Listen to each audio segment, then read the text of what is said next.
Welcome to Middle Age Can Be Your Best Age, the show designed to help make middle age your prime time of life by defying the notion that once you reach 40, 50, or even 60 years old, your crowning achievements are all behind you. Regardless of whether you're just approaching 40 or firmly entrenched in your middle years, it's time to launch your very own personal journey toward a joyful and purpose-filled second half of life. Each week, host Roy Richards, an expert on midlife renewal and author of A Midlife Challenge, Wake Up, will discuss the challenges common to middle age and help guide you to a brighter tomorrow. Now, here's Roy. Let me begin the program by asking you three questions. One, did you sleep well last night with your mind completely at rest? And if you had a dream, was it a positive, restful one? Two, did you wake this morning feeling refreshed with your mind eager to face the challenges of the new day? And three, throughout the day up to now, has your mind remained peaceful, positive, and focused on the tasks and activities that you set out to accomplish? And if you answered no to one or more of these questions, welcome to the club. These days, calming the mind either during the day or overnight is becoming increasingly hard. And let's face it, in today's cyber era, there is far more information available, often in disjointed bits and pieces, than it's possible to assimilate and use effectively to solve a problem or complete an assignment. So how about you? Would you like, whenever you desire, to be able to detach yourself from the digital onslaught, regain control, and organize your own thoughts? And what if someone told you that simple steps can help you detach from today's digital onslaught to regain capacity and control and organize your thoughts? And that's precisely what today's guest, education reformer and consciousness expert Lyn Lesch, is here to describe. In fact, he's just released a new book on the subject, and here's Lyn Lesch's background.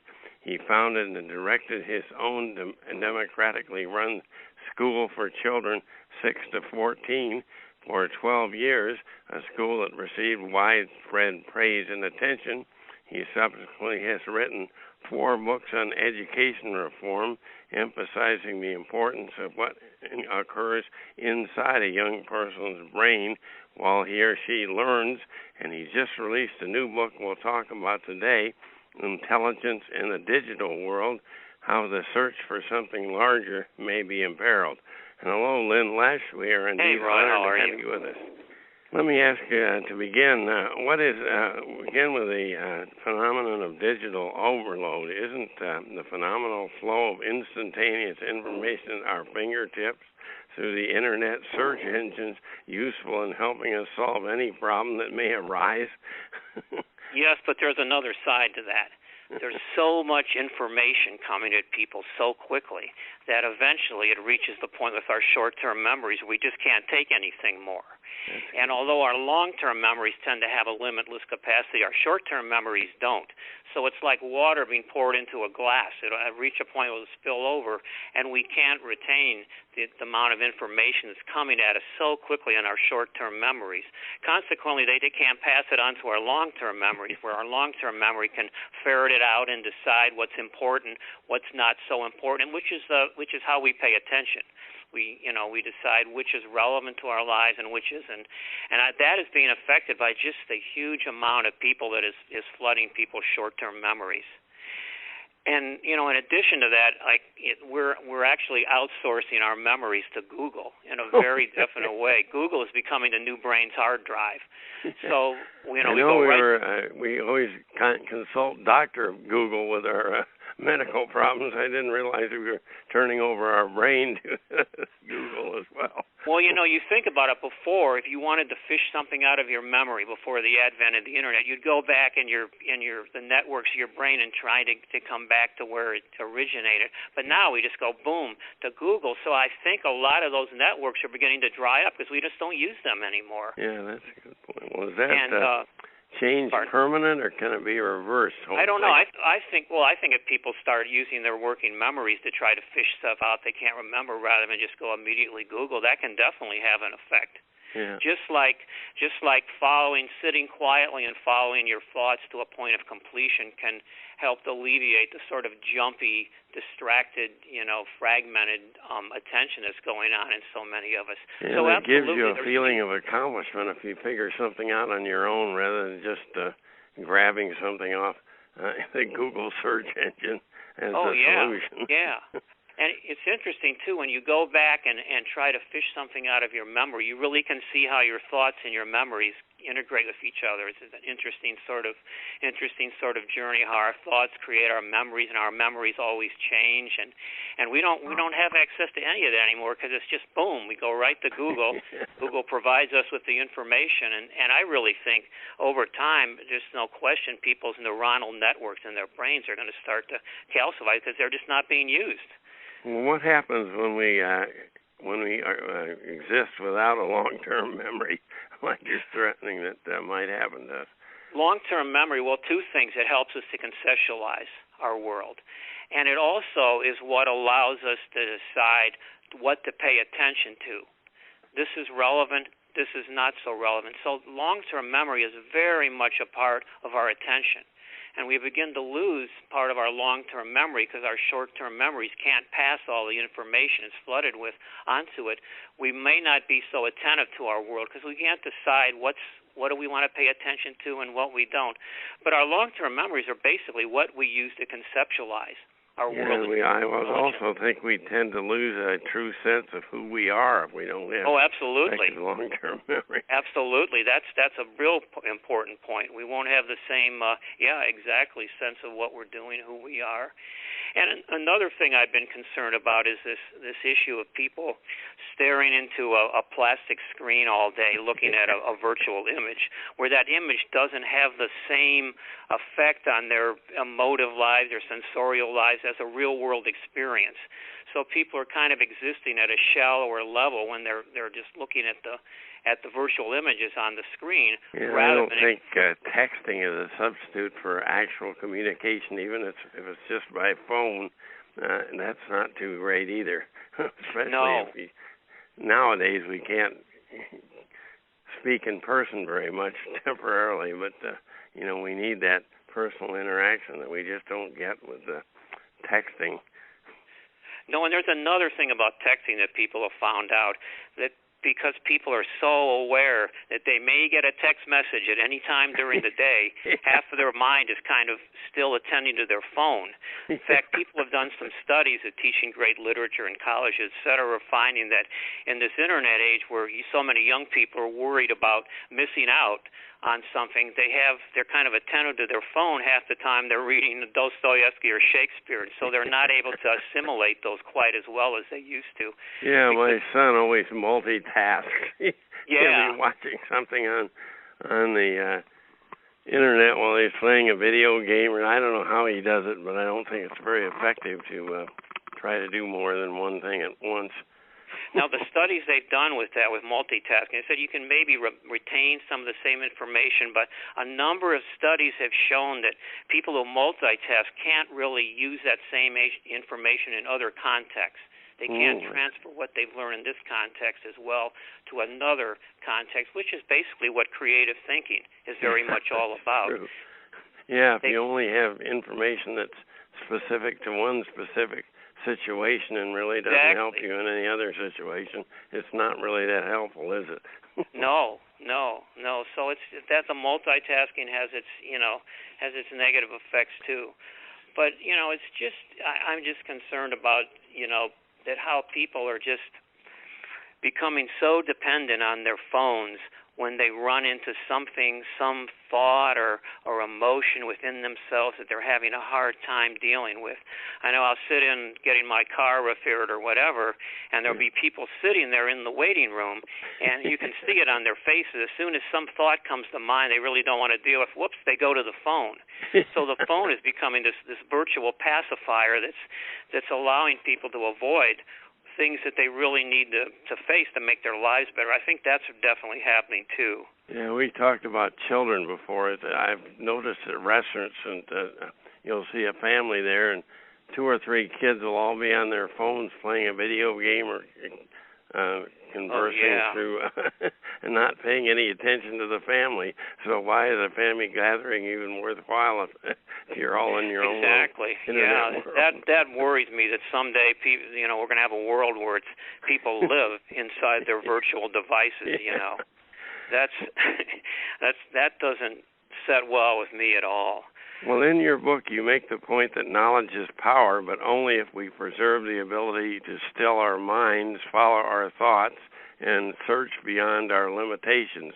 In your promotion, you describe some simple strategies to develop a quiet mind, and they're really fascinating to me. I'll talk about each of these in turn, but can you please begin by describing the 3 strategies you recommend? Okay, well, one thing, I would spend time seeing, especially when you're worried about something, stress, you need some security. Following your thoughts, where they take you. Will they bring you that security? Because what I've found is over time, is you rely on your thinking mind to bring you security or freedom from fear, you just go running around in the same circles inside your mind, and you don't get somewhere. And so what I found is when you really realize that, your mind starts to quiet down. And as it does, you can see things directly. Direct insight is what allows you to really be aware of things, much more than the process of thought.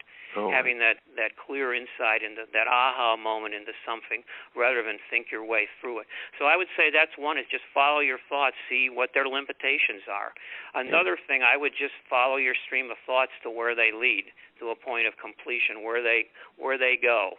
Don't stop and go to the internet when you're trying to think something through and interrupt that. Just follow your whole stream of thoughts.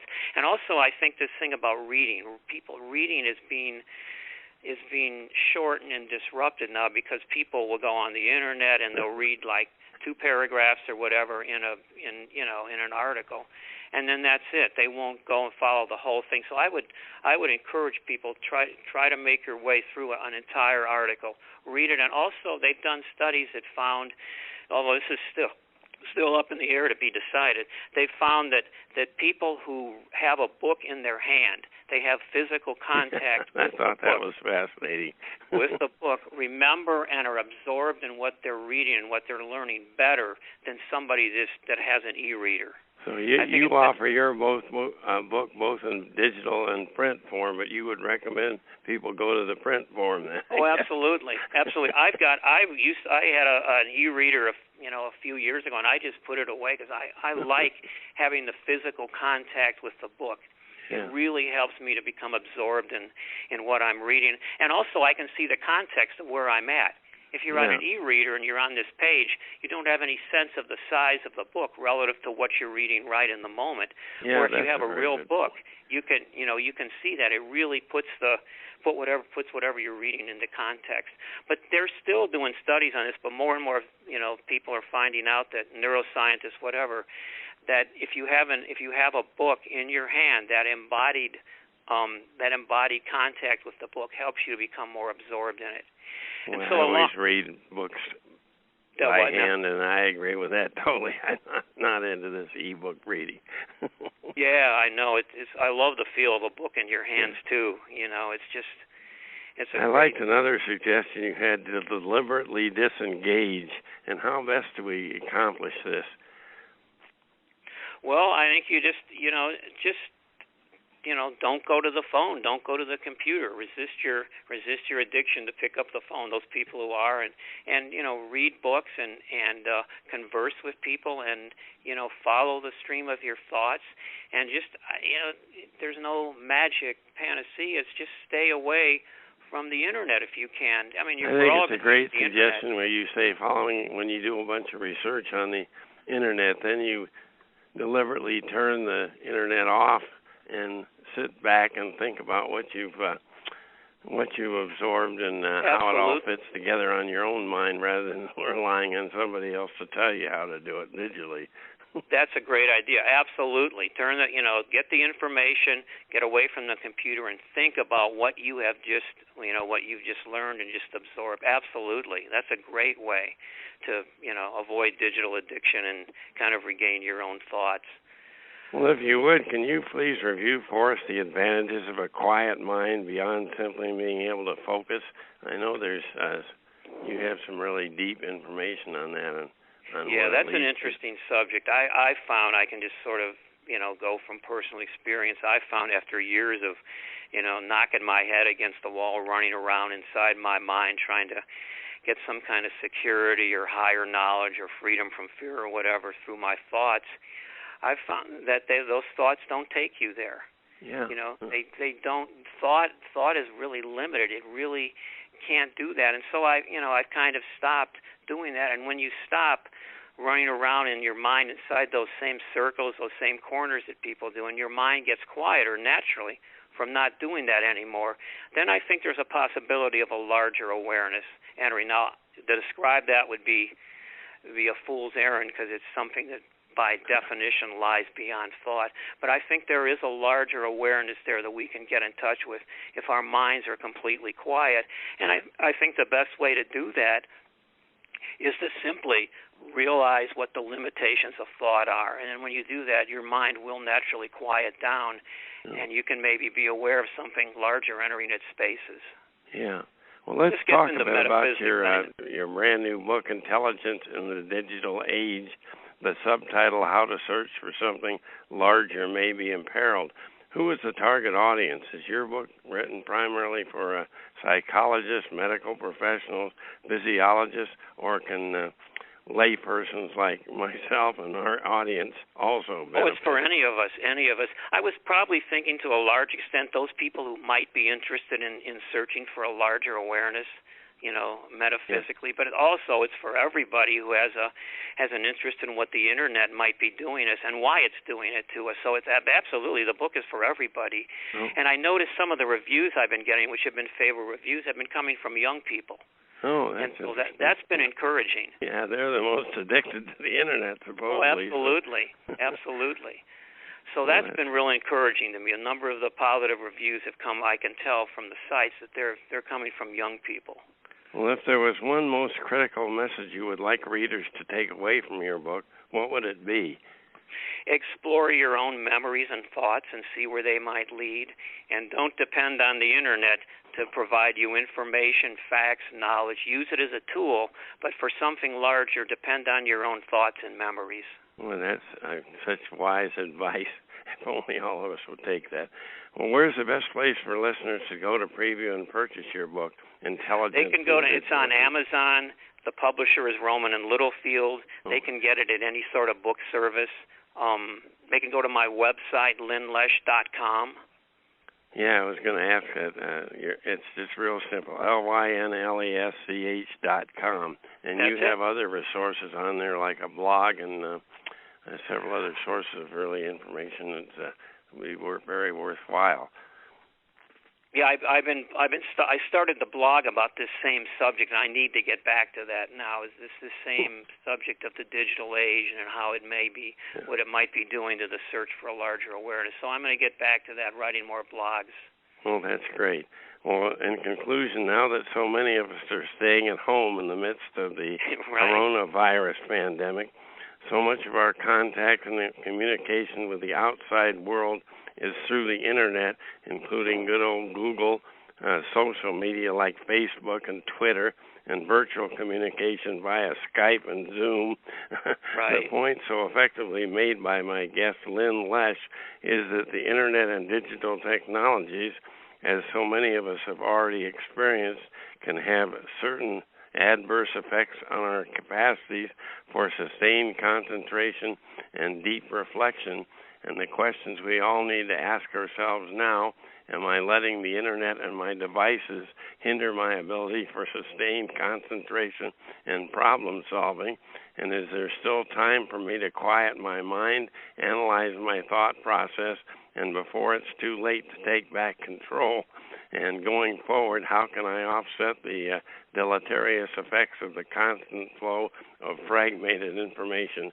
And in answer to all those questions, I highly recommend Lyn Lesch's new book, Intelligence in a Digital Age. And thanks a million for joining us, Lyn. Best of success. Thank you, Roy. Stay safe. Okay, you too, absolutely. Well, I think you'll agree that we've spent enough time today speaking about coronavirus and its impact on our daily life and its threats and all that good stuff. So, as they used to say on Monty Python's Flying Circus, now for something completely different. Hard to believe, but the annual global market for skincare products is $148.3 billion. As this huge number illustrates, the number of skincare products and procedures available is staggering, makes it very hard to determine how to spend your money wisely, which skincare products and which procedures are worth the money and which aren't.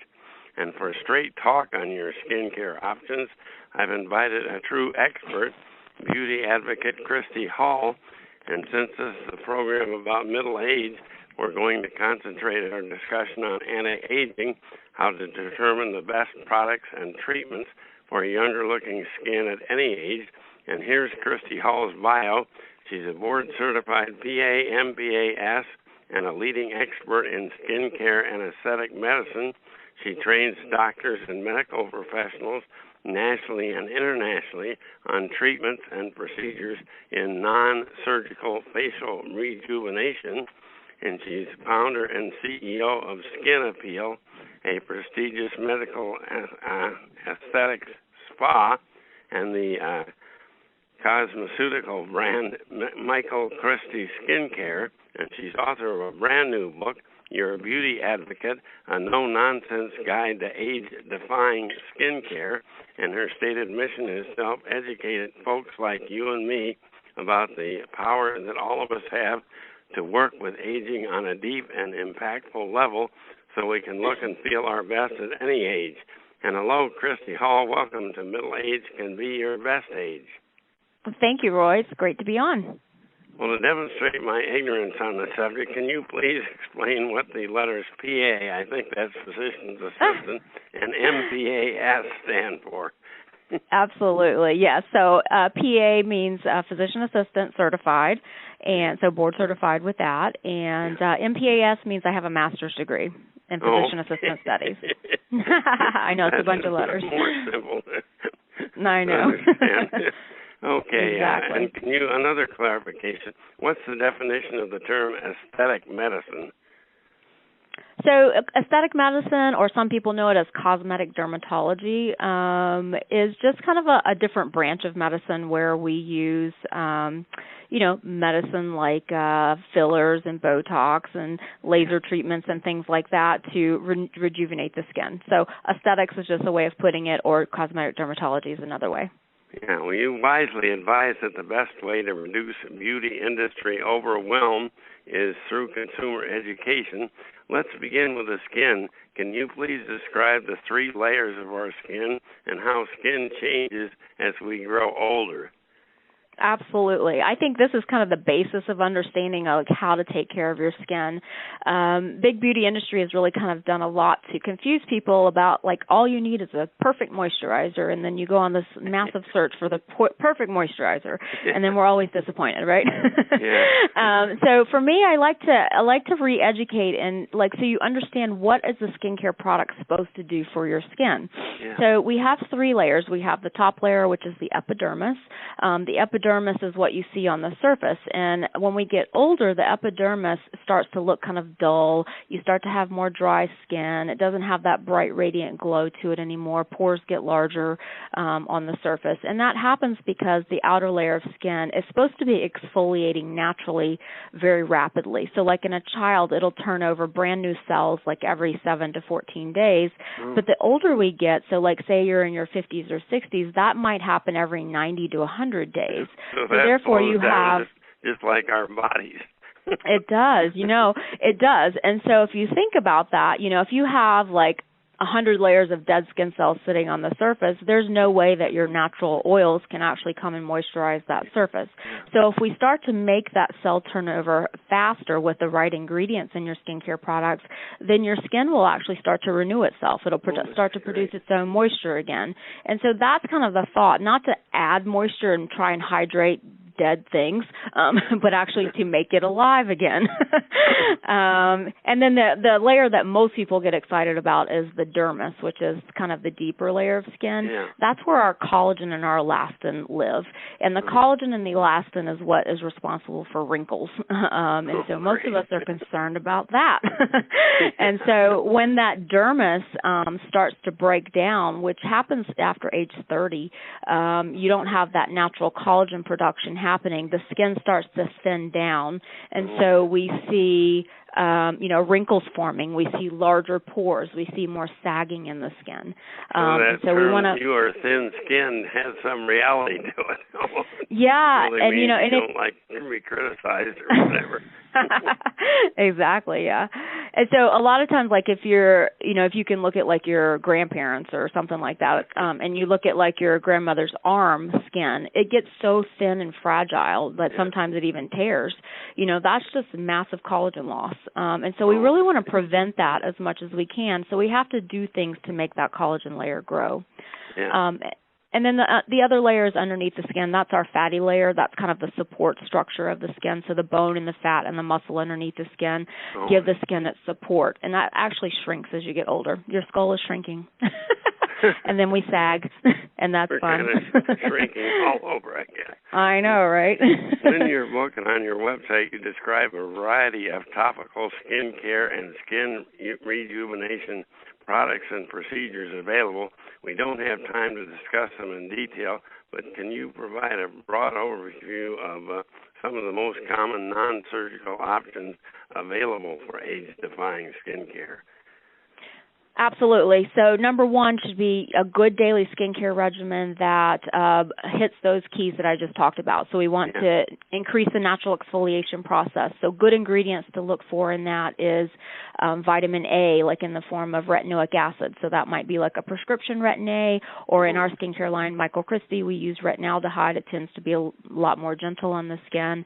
Alpha hydroxy acids like glycolic acid, lactic acid. So that is going to make your skin produce its own moisture. It's going to brighten it up, give us that nice radiant glow again. And then, of course, we don't want wrinkles, so we want collagen stimulation. So the best ingredients for collagen stimulation are, again, vitamin A, retinaldehyde, peptides, growth factors, vitamin C, all topically on the skin. So we treat the skin on the surface to make it, look its best. And then sometimes we need to go a little bit deeper. Like if you're older and you have deeper wrinkles that have already happened because of old sun damage, or you have deep discolorations from sun, like red and brown discolorations, then we might need to move to like a laser type treatment. So a photofacial, like a BBL photofacial, is a nice treatment to have. We know based on a study that Stanford University did that if you do those at least once or twice a year, it actually prevents your skin from aging. It keeps the genes of youth turned on. So, I mean, there's simple things like that you can do as well. And then if you're really kind of sagging a lot, then we move into the injectable fillers and Botox to kind of lift and plump things back up, because you can't treat the under-the-skin problems by working on the skin. Yeah, I see. Okay, well, in Chapter 9 of your book, Your Beauty Advocate, is titled The Derm-Aligned Detox, Ground Zero for Anti-Aging. This title definitely catches the reader's attention. Can you please define the term Derm-Aligned Detox, and how do we accomplish that or obtain it? Yes. So in my book, Your Beauty Advocate, I really wanted to kind of hit, what encompasses beauty or staying young and youthful all around. And that can be working on the inside always needs to be one of the most important things, because we are what we eat, unfortunately. And so we want to, so we did this kind of detox to help you reset, kind of take the bad things out of your diet and put, more healthy, good things in. So making sure you're drinking enough water, mostly a plant-based diet. So we have this whole kind of detox regimen if you wanted to kind of do a 4-day reset to get your body back into its healthiest state, and then, kind of carry forward from that. That can really help rejuvenate the skin in itself. And even if you do that, you would really see a nice radiant glow in the skin, even without even doing skincare. But of course, we like to do both so that we look the best. Well, that's the kind of very useful information you have in your book that people can gain insight on. You also offer the Michael Christy Natural Skincare line of products. How are your products unique, and how can a listener order them? great question. So in Your Beauty Advocate, I wanted to help people navigate this confusing world of aesthetics. So how do you know, like, what skincare products to use? How do you know when you're ready for something a little bit more aggressive with that? And then with Michael Christy, we are a cosmeceutical-grade brand of skincare products, and what that means is we want our ingredients to actually penetrate into the skin surface and make the skin function better. And that's the purpose of cosmeceuticals versus over-the-counter products that may just kind of sit on the surface and not really create the change on the skin that you want to see. Right, exactly. We want your skin to produce and function better. If you think of a child's skin, their skin's perfect, right? Yeah. And why is that? It's because it's working really well. And so with our skincare products, we want to make that skin work like it did when you were younger. I know you mentioned in your advertisement you can watch your skin transform in 90 days.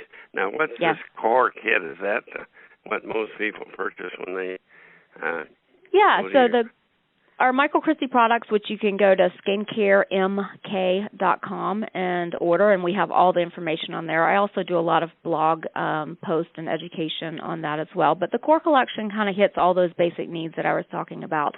So, we give you your cleansers, we give you your all of your anti-aging serums that are going to be loaded with the vitamin C, the peptides, the vitamin A's that are going to stimulate the collagen production and increase that natural exfoliation process. But they're also protective for the skin. We want to protect from the environmental damage that you get with UV damage and pollution and all of those kind of things, so we're not getting free radical damage in the skin as well. And so the core collection is just an easy way to do that. And literally probably within 7 days you would see a massive transformation on your skin, but we always say 90 days for full effect. Well, let's talk briefly about your brand new book, Your Beauty Advocate, a no-nonsense guide to age-defying skincare. What was your mission in writing your book? My mission in writing that is I have a medical aesthetics practice like we talked about, and every day I have people come in for consultations, and it amazes me how much misconception there is out there. Yeah. So like I do in my consults, that's the way I wrote the book, is that I want people to understand, why am I telling you that you need this? I'm not just trying to, sell you something. I want you to actually understand why it works for you and why you need it, so that people don't waste time, they don't waste money. I mean, so many people buy 1,000 different skincare products looking for that magic one, whereas really they just need to understand what they need on their skin so that they're not wasting a lot of time or money. I know your book doesn't spell out and prescribe a specific rejuvenation program for every reader, does it? Isn't it intended to help a reader develop his or her own personal skincare plan? Yes, you can do it that way, by understanding the ingredients, and that's what I like to educate on. But, of course, Michael Christy offers everything really simply as well. So skincaremk.com, and we'll transform your skin. We even have a concierge service on there. Like if you want to talk to me or one of my educators, we can certainly help with that. Well, by the title of your book, I presume it's primarily intended for female readers. We men don't want to look beautiful, but can we also benefit from reading your book? Yeah, that's a great question. And, yes, I actually, at this point in time, women are probably the primary target, but, I have a lot of male patients, and they love this stuff just as much, and most of them really love the education behind it as well. So I think this book can benefit anyone, and I think men enjoy looking, more handsome or, younger themselves as well. Unfortunately, we judge based on that, but I don't enjoy looking not at necessary at all. My face in the mirror. I know, right? No one enjoys that. No one wants to look in the mirror and see their mom or their dad looking back at them. Or their grandpa. Yeah, right? Or grandma. You want to, because you probably feel like you're 20, 30 years younger than you really are, and you want to look in the mirror and see that person. And that's, and that's probably the number one driving factor for most people coming in here, is like, they just want to see in the mirror and see that person that they feel on the inside. Well, where's the best place for readers to go to preview and purchase your book? So you can go to Amazon and type in Your Beauty Advocate, or we have a website, yourbeautyadvocate.com, which will lead you right there. Oh, I see. And is that the website they should go, or do you you mentioned a separate website for your skincare Michael Christy products? Yeah, so you can go to skincaremk.com or yourbeautyadvocate.com will lead you there as well. And we also have some bonus things on the website. You know, if you download the book, you can get some more educational materials and really, you know, learn a lot about this. And for me, it's all about, you know, helping people, guide them to get the result that they want, like get the outcome that you're looking for, but understand why you need to do these certain things to get there. Yeah, well, to conclude, no one, even us guys, enjoys looking in the mirror and seeing an exhaustive, old-looking stranger. Where did all those wrinkles and huge bags under your eyes come from? And no, you don't expect to look the way you did when you were 25, but you want to look the best you can at your present age, and you certainly don't want to appear older than you are. And the problem, in a seemingly endless world of miracle creams and ever-trendy aesthetic procedures, how can you find one that really works and one that doesn't? And my guest, Christy Hall, reminds it all begins with education. And why does your skin change with age, and what works best to help your skin defy those changes? And Christy's book definitely goes into those details. And to answer those questions and to jumpstart your own personal age-defying project for youthful skin, I highly recommend Christy Hall's book, Your Beauty Advocate. And thanks, Christy, for joining us here today. And thanks to all you listeners for tuning in. Thank you. It's been my pleasure. And now as we go, please don't let coronavirus get you down, and never forget middle age can be your best age, coronavirus or not. And join us again next week on Middle Age Can Be Your Best Age. Bye for now. You've been listening to Middle Age Can Be Your Best Age, hosted by Roy Richards, an expert on midlife renewal and author of both A Midlife Challenge, Wake Up, and Wake Up, Captain and Crew, Restart Your Engines. You can learn more about Roy and his middle age renewal training system by visiting his website, middleagerenewal.com.